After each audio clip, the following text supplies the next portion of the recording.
Hi guys, this is NJ. Today we'll talk about which hand to consider while going for a palm analysis. So let me tell you my friends, in palmistry there is nothing like left hand or right hand. We always say active hand versus passive hand. So what do I mean by active hand? So active hand is the hand which you give preference to while writing or while lifting any weight in the gym or while doing any effort related job, whether it's like while playing cricket or baseball or basketball. So whichever hand you are giving preference to, and your other hand will be treated as your passive hand. So let's say in my case I write from my right hand, so my right hand will be treated as my active hand and my left hand will be treated as my passive hand.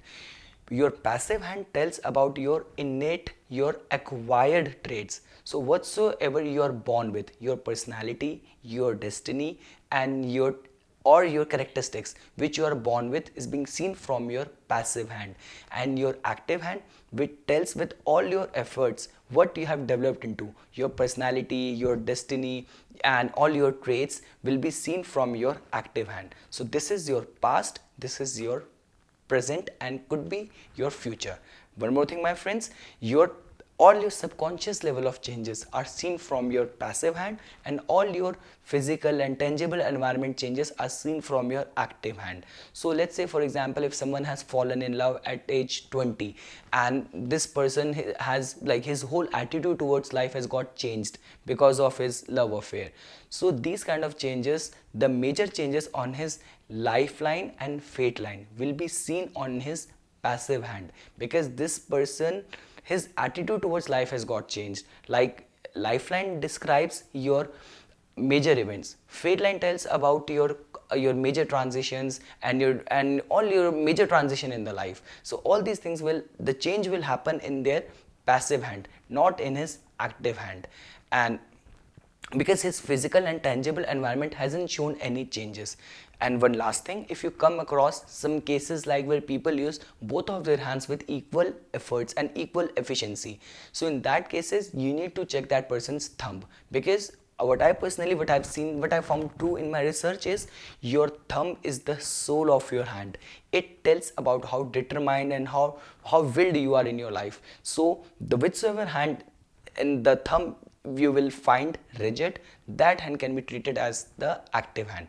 And one last trait, if you will find both the hands have equal firmness of thumb, then in those cases you need to probe the person a little bit. Let's say for example, you need to ask that person, okay, which hand you give preference to while writing. So that hand can be used while checking his mind line.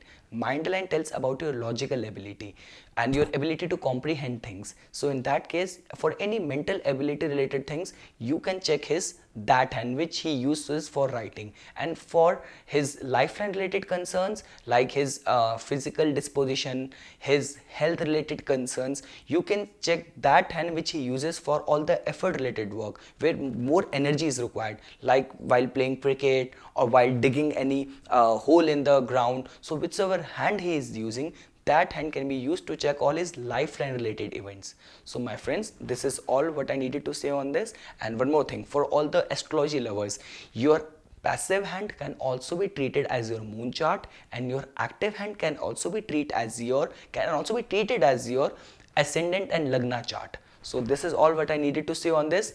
I hope my video was informational, and all your doubts and illusions related left hand or right hand, whether you are a budding palmist or you're planning to go for a palmist for a palm analysis, have got cleared. So my friends, please subscribe my channel and like my Facebook page for all the further notifications. Thanks.